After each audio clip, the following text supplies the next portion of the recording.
ایک چیز بڑا لوگ سوال پوچھتے ہیں کہ استخارہ جو ہے جب کیا جائے تو وہ خواب میں اشارہ آ جاتا ہے؟ Is it possible? استخارے کا خواب کے ساتھ کوئی تعلق نہیں ہے بنیادی طور پر. جی. استخارے کا تعلق ہے، استخارے کا لفظی معنی ہوتا ہے خیر طلب کرنا. ٹھیک ہے. آپ اللہ سے خیر طلب کرتے ہیں، ایک کام ہے، آپ اس کے بارے میں سوچتے ہیں کہ میں پتہ نہیں میں کروں کہ نہ کروں.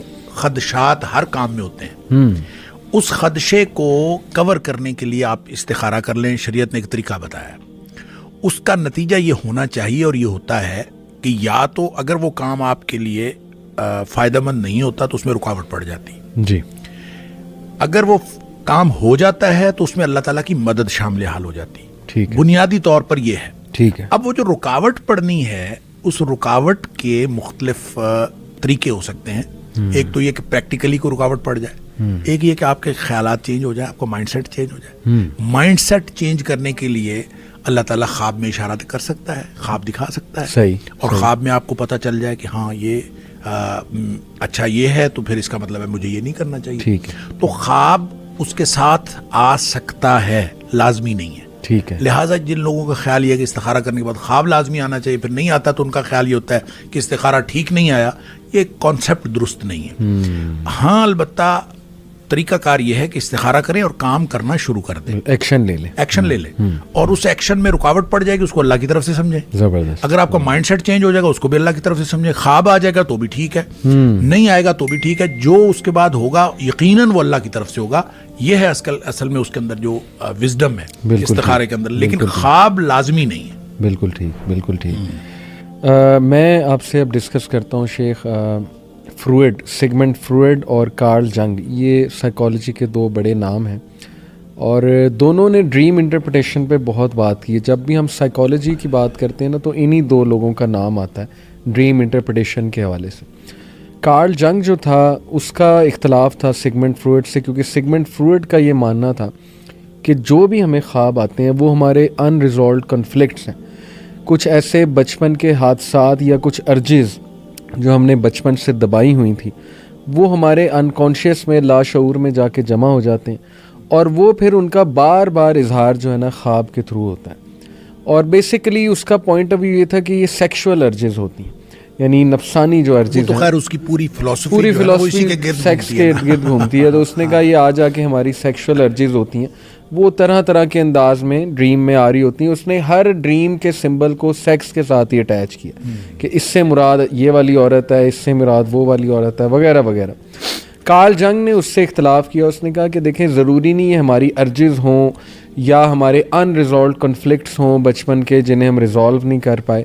اس نے کہا کہ بیسیکلی خواب ہمیں آتے ہیں کہ جو بھی ہمارے ایکسپیرینسز ہیں. اور ایک چیز اس نے کہا کولیکٹیو کانشیسنیس.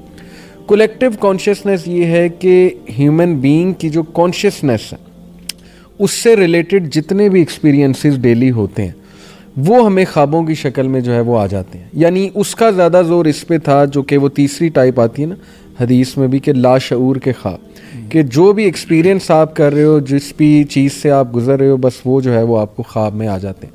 اور پھر انہوں نے ڈریم انٹرپریٹیشن کے لیے کچھ طریقے بھی نکالے.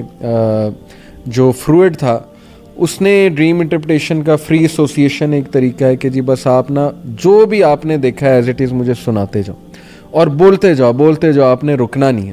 اس سے وہ اندازہ لگا لیتا تھا کہ اس بندے کے مائنڈ میں کیا چل رہا ہے، یہ کس پرابلم سے گزر رہا ہے، وغیرہ وغیرہ.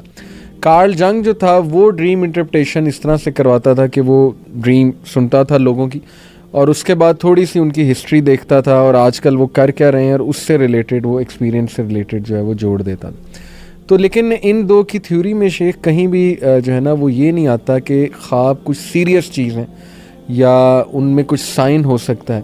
ان سے تو یہی پتہ لگتا ہے کہ جی یہ آ جا کے آپ کے جو مائنڈ یا انکانشیس ہے اس میں جو بھی خیالات ہیں تو یہ کنیکشن ہے کانشیس ورلڈ کا اور انکانشیس ورلڈ کا جو ہے نا وہ ایک کنیکشن ہے. اس پہ ذرا میں چاہتا ہوں تھوڑا سا آپ دیکھیں. یہ نا مختلف جو مفکرین جب بات کرتے ہیں نا، میں اس کو آپ اسپیسیفکلی ان دو مفکرین کی بات نہ بھی کریں اوور آل، تو اصل میں یہ جو فکر کی دنیا ہے اس میں لوگ مختلف سٹیجز پہ جا کے رک چکے ہوتے ہیں. ہر شخص اپنی کیپیبلٹی کے مطابق ایک خاص حد تک سوچتا ہے بالکل ٹھیک. اور اس سے آگے اس کو سوچنے کی مہلت ہی نہیں ملتی. صحیح. جیسے ابن عربی کی بات کہی جب انہوں نے وحدت کی بات کی اور وحدت الوجود کی بات کی تو جی جو شیخ مجدد الفسانی ہیں جی انہوں نے اسی زبان میں تصوف ہی کی زبان میں کہا کہ وہ اصل میں پہلی سطح تک کا مسافر تھا, اس نے اگلی منزل پہ سلوک کی اگلی منزل طے نہیں کی. اگلی منزل پہ جاتا تو اس کو سنویت واضح ہوتی.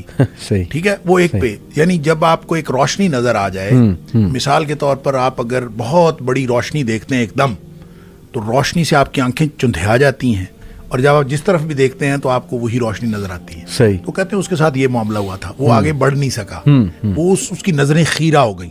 دیکھیں یہ ایک انٹرپریشن ہے. کیا جو کچھ ان دونوں نفسیاتی مفکرین نے کہا کیا وہ آخری منزل کی باتیں ہیں جی یا آخری سٹیج تک انہوں نے سوچا؟